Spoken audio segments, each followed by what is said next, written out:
Hello audio geeks and sonic freaks, welcome to my 5th and final introduction video for my Open Fund project, for which I would like to thank Creative Scotland.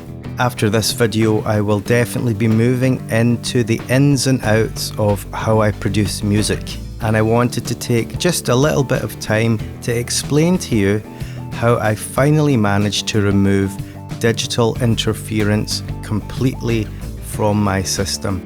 Because when you're mixing analog with digital, you know my desk is analog, my computer here and my sound card are digital devices. These two things working together create this annoying noise that sounds like this.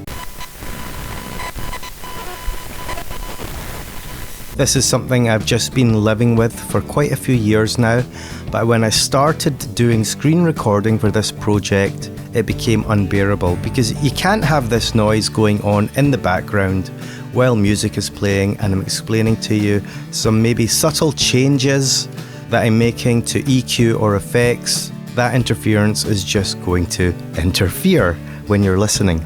It took me a lot of time and research and experimentation.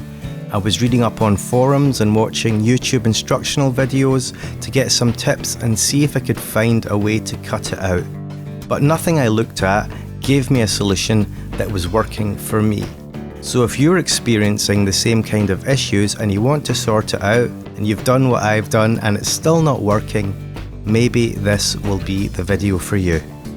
The noise isn't ground loop hum.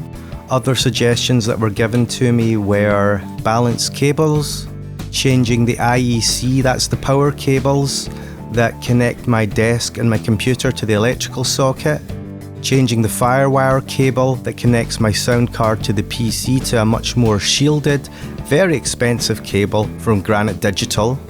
In a nutshell, anytime you have a physical connection between a digital device and an analog device, you're going to be prone to this digital noise. And like I said, I tried the balanced cables.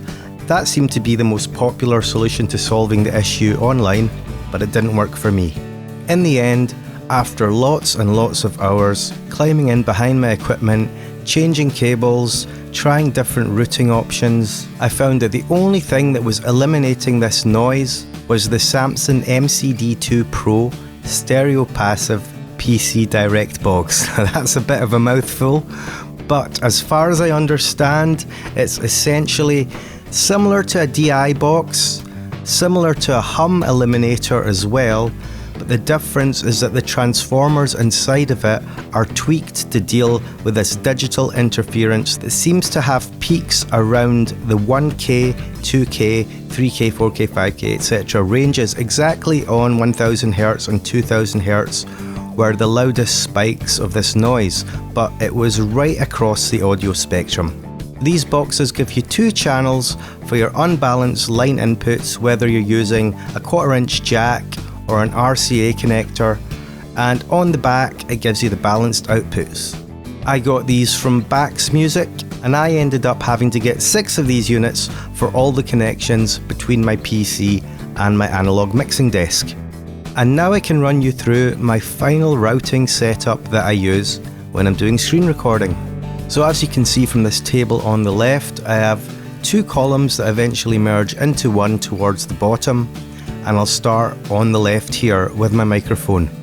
I've got a simple SM58 microphone here that is going into channel 28 of my mixing desk. That's routed out through the insert socket into my rain compressor. I wanted to compress and boost my voice in the rain compressor because that'll make my voice louder relative to the underlying noise. Because when I finish recording these videos, I take my audio out and I boost it all up again, so I'd also be boosting the noise floor. If I wasn't using the compressor, I was finding that the noise floor was getting a bit too high. Channel 28 is getting routed to my buses numbers 3 and 4. Bus 3 is on the left, bus 4 is on the right, so if I was only routing it to 1, my voice wouldn't be coming out in the middle of the stereo field.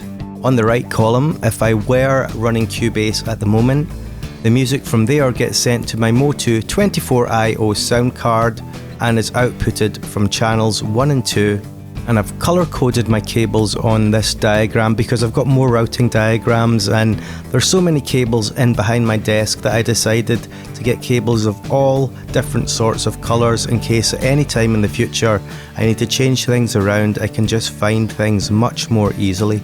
So Moto24IO outputs 1 and 2 routed through a red and a black unbalanced cable into a Samson MCD2 Pro.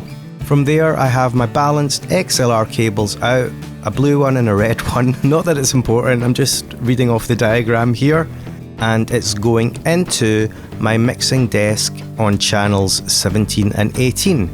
Something interesting that maybe was obvious but I didn't realise it right away is that output 1 should only get routed to bus 3 because that's on the left, and output 2 should only get routed to bus 4. And that gives me a regular stereo image.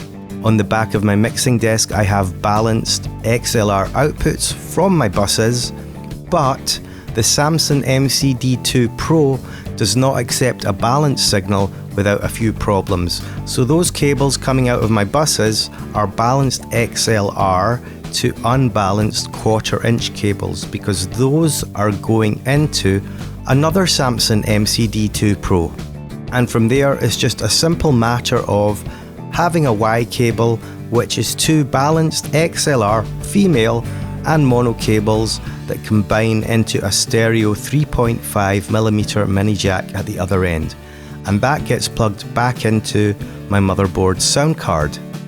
As I mentioned in a previous video, I couldn't run my screen recording software and Cubase or any other DAW off of the same sound card because they're both operating at different bit depths and sample rates. So Cubase is playing music through my Moto and my motherboard sound card is recording the audio in. And I think it's sounding nice and clean now. So if you have any comments or questions, you want to discuss this incredibly geeky technical stuff with me, I'm always open to that. And in the next video, we'll get right into some nice production techniques that I'm developing, and I'm looking forward to sharing those with you. Ciao for now.